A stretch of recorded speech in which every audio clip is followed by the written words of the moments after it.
నీ ప్రేమ రుజువాయే నీ ప్రజలలో దేవా నూతంబు మము కావు కరుణా గలిగిన నీ నామమును స్తుతింతుము స్తోత్రింతుము పావనుడగు మా పరమా తండ్రి స్తుతింతుము స్తోత్రింతుమా.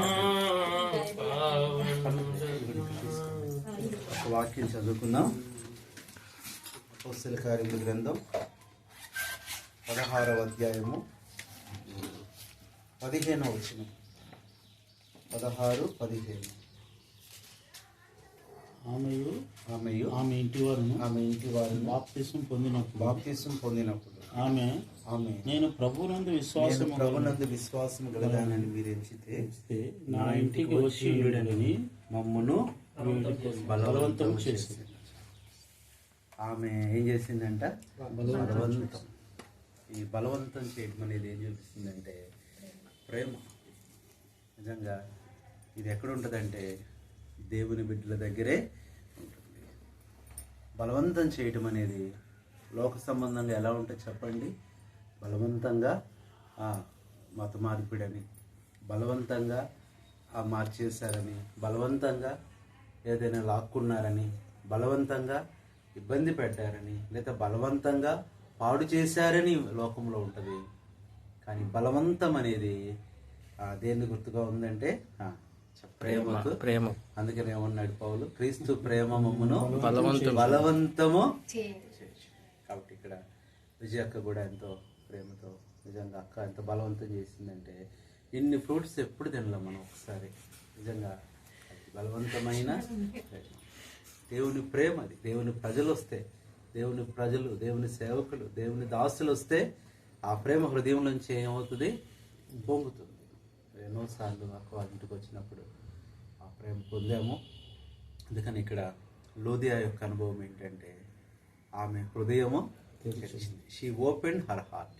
ఆమె హృదయం తెరిస్తే ప్రభు అన్నాడు, నువ్వు హృదయం తెరిచావు కదా, నీకోసం నేను పరలోకమే తెరుస్తాను. She opened heart, God opened house, heaven. ఏం చేశాడు? అందుకని ఇక్కడ తెరవబడిన 3 సంగతులు ఉన్నాయి. ఒకటి ఓపెన్డ్ హార్ట్, రెండోది ఓపెన్డ్ హౌస్, మూడోది ఓపెన్డ్ హెవెన్. మనం కూడా ఈ దినాల్లో ఒకటే ప్రభు అన్నాడు, నువ్వేం చేయవసరం లేదు, నీ నోరు బాగుగా తెరువు, నీ హృదయం బాగుగా తెరువు. అది వాక్యం. కాబట్టి దాన్ని నేనేం చేస్తాను? ఏం చేయవసరం, తెరవటం చేస్తే చాలు. తెరవటం నీ పని, నింపటం ఆయన పని.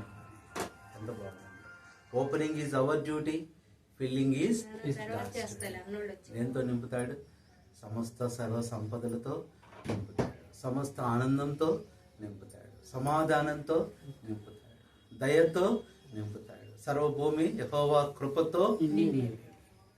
అనుభవాల్లో మన అక్క విషయంలో కూడా షీ ఓపెన్డ్. ఆమె తెరిచింది కాబట్టి తన హృదయాన్ని, తన గృహాన్ని దేవుని ప్రజల కొరకై దేవుడు ఏం చేస్తాడు? చెప్పేవాడుగా ఉంటున్నాడు. అదే చెప్పాడు. వాళ్ళందరికీ ఒకటే చెప్పాడు. మంత్రులు పోటీకి ఎంతోమంది వచ్చారు. వస్తే రాజు చెప్పాడు, అయ్యా మీ అందరికీ నేను ఒక గదులు ఇస్తున్నా, పెద్ద పెద్ద గదులు. అయితే 100 రూపాయలు మీకు ఇస్తున్నా. ఆ 100 రూపాయలతో గదంతా మీరు నింపాలి. ఏం చేయాలి? గదంతా మీరు నింపాలి అని 10 మందికి ఇస్తే 100 రూపాయలకి ఏమొచ్చింది? మళ్ళీ ఎక్కువ పెట్టకూడదు. ఒక ఆయన 100 రూపాయలు ఇసుక తెచ్చుకున్నాడు, గదికి ఒక మూల కూడా రాలా. ఒక ఆయన 100 రూపాయలు పెట్టి పచ్చగడ్డి తెచ్చుకున్నాడు, ఒక మూల కూడా రాలా. ఒక ఆయన ఎండుగడ్డి తెచ్చుకున్నాడు, ఏ మూలకి రాలా. ఒక ఆయన చెత్త అంతా తీసుకొచ్చాడు 100 రూపాయలు పెట్టి కష్టపడి, లారీ ట్రాక్టర్ తోలుకొని ఎండలా. ఇంకా చూస్తే, అయ్యా నేను చూడు ఇది నింపానయ్యా, ఇంకా చాలా ఖాళీ ఉంది కదా, చాలా ఖాళీ ఉంది, నువ్వు 1 ఫీట్ అన్ఫిట్. ఇంకొక ఆయన దగ్గరికి వెళ్ళేసరికి అసలు ఏమి నింపలా. ఏమయ్యా నువ్వేంటి కనీసం బయటికన్నా వెళ్ళలేదా, ఏం తేలేదా, నువ్వేంటి ఇలాగే ఉన్నావు? రాజుగారు ఒక్కసారి కళ్ళు మూసుకోండి.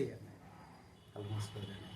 తన దగ్గర ఉన్న కొవ్వు తెలిగిస్తే గదంతా అయ్యా 100 రూపాయలతో నువ్వు నింపావే, నువ్వెంత ధన్యుడు అంటే, అయ్యా ఇక 99 రూపాయలు తీసుకోండి, ఇది రూపాయే, ఈ కొవ్వొత్తి రూపాయి, ఇంకా 99 రూపాయలు మిగిలాయి. ఆశ్చర్యపోయాడు. వాళ్ళేమో 100 సార్లు లేదు, 1000 రూపాయలు ఇచ్చినా బాగుండేది కదా, ఏదో ఒకటి ఎండుగడ్డ తెచ్చుకునే వాళ్ళం అంటున్నారు. దేవుడు కూడా నింపాడంటే అది మిగులుతుంది, ఆనందం మిగులుతుంది, సంతోషం మిగులుతుంది, నెమ్మది మిగులుతుంది.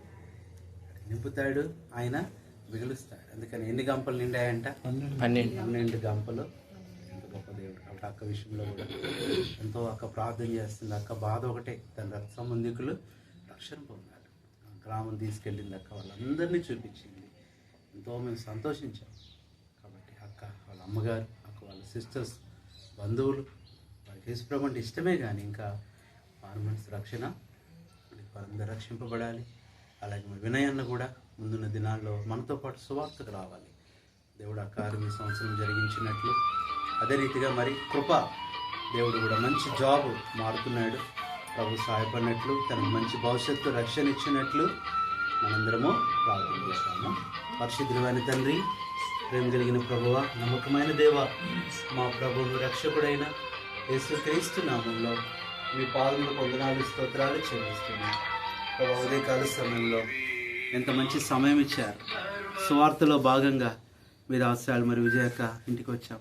అక్క ఎంతో మరి ప్రేమతో టిఫిన్ అన్నారు, కానీ మరి నెక్స్ట్ వీక్ టిఫిన్ చేస్తాము. ఇప్పుడు టిఫిన్ కంటే ఎక్కువగానే అక్క ఎంతో ప్రేమ చూపి చేర్చుకొని, నిజంగానే ప్రభునందు నేను విశ్వాసం గలదానని ఎంచితే మీరు నా ఇంటికి వచ్చిండు లూదియా ఎలాగైతే బలవంతం చేసిందో, అక్క కూడా అలాగ ప్రేమతో మాకు ఇచ్చిన ఆతిథ్యాన్ని బట్టి వందనాలు. అంతేకాదు సియోనులో ప్రభా, సియోను స్థాపించిన దినం నుంచి ఇప్పటి వరకు మీ దాసురాలు ఎంత నమ్మకంగా ప్రభా మిమ్మల్ని సేవిస్తూ, సంఘం కొరకు ఎంతో కన్నీరు కారుస్తూ ప్రభా ఎంతో మీ దాసురాలకి ఇచ్చిన ప్రార్థన భారాన్ని బట్టి నేను స్తుతిస్తున్నాం. ఇచ్చిన వాగ్దానాలు నెరవేర్చండి, కుటుంబాన్ని మీరు దీవించండి. వినయాన్ని కూడా ఆ పూర్తి రక్షణ అనుభవంలోకి వచ్చి మీ పరిచర్యలో ఉండాలి.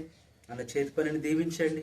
అలాగే కృప కూడా ఒక మంచి జాబ్ మారాలనుకుంటున్నాడు, మరి ఉత్తమమైనది దయచేయండి. దూర ప్రాంతంలో ఉంటున్నాడు.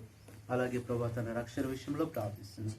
నిమ్మకూరులో స్థలము గద్దినాల్లో ప్రతిష్ఠించాము, ఇల్లు కట్టుకోవాలి, సహాయం చేయండి. అమ్మగారు, అక్క వాళ్ళు, బంధువులందరూ రక్షణ పొందాలి, సహాయం చేయమని. మీ చిత్తమది ఇక్కడి నుంచి ఏదైనా మరి ఒక ఇల్లు మారదామని కూడా అక్క చెప్పారు. మీ చిత్తమైతే అది కూడా ఏదైనా అనుకూలమైంది మీరు చూపించి ప్రభు మీరే సహాయపడమని, ఈ గ్రామంలో చేసిన స్వార్థ ప్రతిఫలం బట్టి వందనాలు. కుటుంబాన్ని దీవించి ఆశీర్వదించి మహిమ పొందమని మా ప్రభువుల సియోను కంటుకట్టబడిన ప్రతి కుటుంబాన్ని జ్ఞాపకం చేసి, ఈ పెరంలూరు గ్రామంలో ఉంటున్న మా ప్రియ విశ్వాసులందరినీ జ్ఞాపకం చేసి, ముందున్న దినాలు ఇక్కడ ఒక దీపస్తంభం ఏర్పడాలి, సహాయం చేయమని మా ప్రభువైన యేసుక్రీస్తు ప్రేమ కలిగిన నామంలో కృతజ్ఞతలతో ప్రార్థిస్తున్నాం తండ్రి.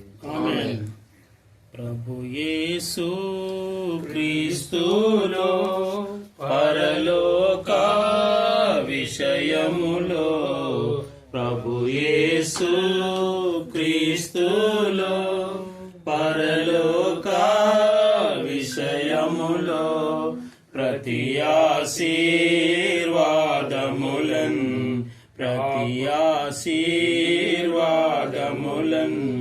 ప్రాపుగనొసగిన పరమా తండ్రిని స్తుతింతుము, స్తోత్రింతుము. పావనుడగు మా పరమా తండ్రి స్తుతింతుము, స్తోత్రింతుము. థ్యాంక్ యూ అక్క.